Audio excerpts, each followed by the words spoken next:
দেশকে কোনোদিন আমার কাছে ক্ষমা চাইতে হবে। আর কি একসাথে হেঁটেছি একা, আমরা এটাও একা করব। চিরদিনের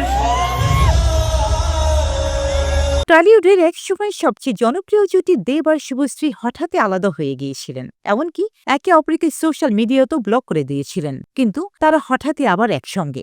দেব আর শুভশ্রীকে নিয়ে আবারও শুরু হলো চর্চা। প্রায় 9 বছর আগে শেষ করা সিনেমা ধূমকেতু অবশেষে মুক্তি পেয়েছে। আর সেই ছবির প্রিমিয়ারে একসঙ্গে দেখা গেল দেব আর শুভশ্রীকে। দেখা হলো, কথা হলো, এমনকি একসঙ্গে নাচলেনও তারা।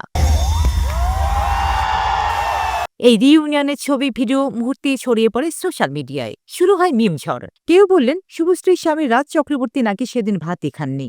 আবার কেউ টেনে আনলেন দেবের স্ত্রী রুক্মিণী মৈত্রকেও। টানা ট্রলিংয়ের পর দেব নিজেই এগিয়ে এসে রাজ, শুভশ্রী আর রুক্মিণীর কাছে প্রকাশ্যে ক্ষমা চান। কিন্তু এবার মুখ খুলেছেন রুক্মিণী নিজেও। তিনি হেসেই বললেন, আমি খুবই মজার মানুষ। এসব শুনে হাসিই পায়। সিনেমা যদি ভালো হয়, এর থেকে ভালো কিছু হতেই পারে না। আর দেবকে আমার কাছে কোনোদিনও ক্ষমা চাইতে হবে না। আই থিঙ্ক আমরা অনেক পিছিয়ে যাব জীবনে।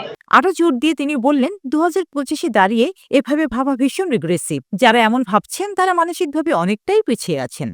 এবার আমাকে ক্ষমা চাইতে হবে। সবকিছু ছাপিয়ে বড় খবর হলো 14ই আগস্ট মুক্তি পাওয়া ধূমকেতু প্রথম দিনেই বাংলা সিনেমার ইতিহাস গড়ে ফেলেছে। মাত্র একদিনে বক্স অফিস কালেকশন 2 কোটিরও বেশি।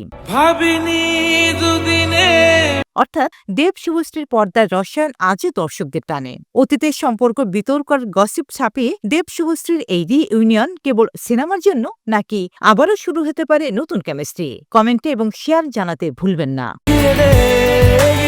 রোজিনা রুজি, দেশকাল নিউজ।